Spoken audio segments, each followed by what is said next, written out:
Boys and girls, here's Dick Tracy.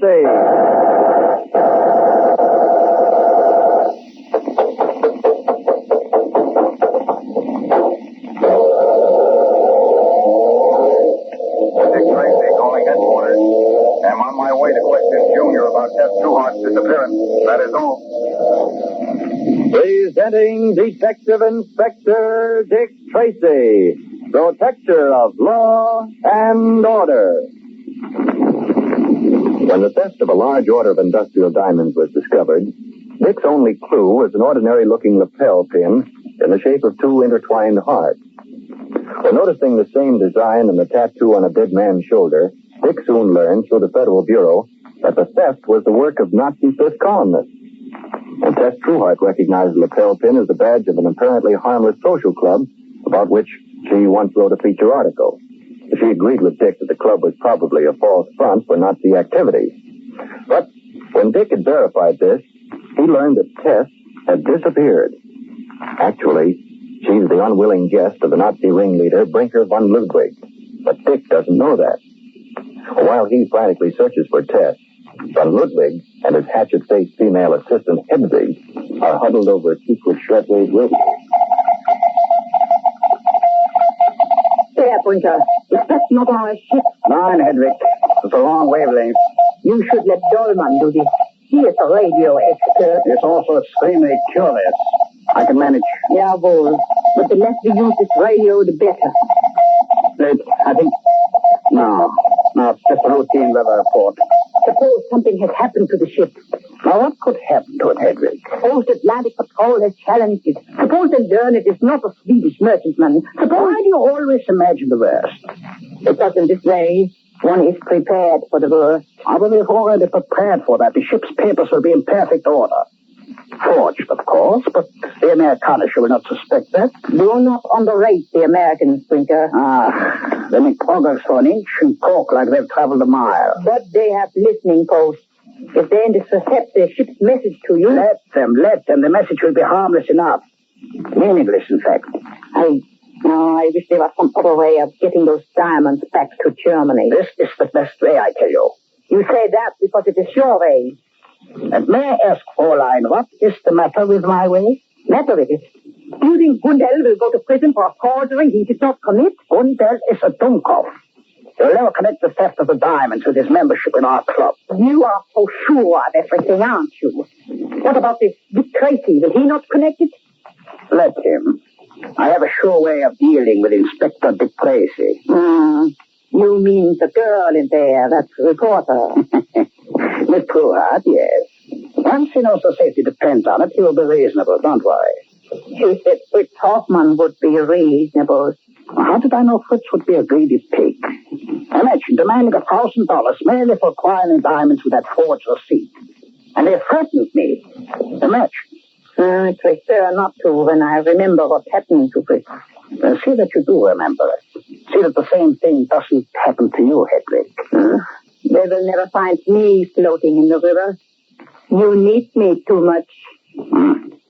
And stop questioning my judgment, please. I only question keeping the girl here. What else am I to do with her? You got rid of Fritz Hoffman. You mean to... No, Hedwig. The girl will cause trouble, Brinker. Well, how can she locked up in there? She is clever. And so is her friend Dick Tracy. And so am I. If you were really clever, you would take your chances with her. The river is nearby. No, I tell you. As long as we do her no harm, Tracy's hands will be tied. But suppose someone made a mistake. Suppose something did happen to her. Accidentally, of course. Meaning you? I am not infallible like you. I am apt to make a mistake anytime. Hedwig, if anything happens to Miss Trueheart, I will hold you personally responsible. I do not mind. I will be responsible. You will be turned over to the American police on a charge of murder. I'll let you... And suppose I should tell them everything. No, you would never do that. You're too good a Nazi. Yes, but I could. The girl is younger than you, prettier than you. You're jealous, Hedwig, eh? See that you give me no cause to be jealous, Brinker. You know that I do. What is all that? Quiet. I think this is our man. How can you make any sense? Listen, Mrs. Hockfield, all right. Get a pencil, Mrs. Right by your hand. Yes. Well, are you sure? Positive. What did they say? Here. Rather heavy. Expect reports early. Rather heavy. But this means nothing, Brinker. You think so, eh? Good. Now I'll apply.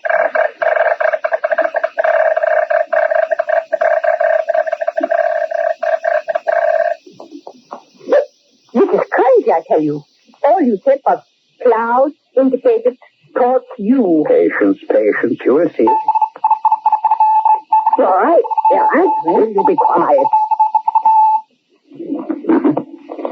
Will head east now. So, good.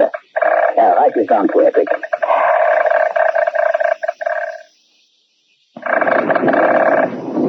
I got it, but it makes no sense. It is not supposed to. I tell you, I'll reply.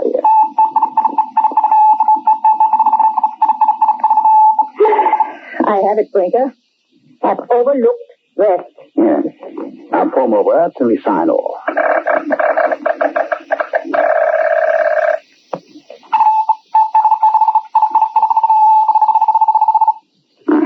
Good enough. Everything exactly as I planned it. Brinker, you must either explain to me or provide me with a straitjacket. Oh, poor Hedrick. It is so simple when one knows. Simple.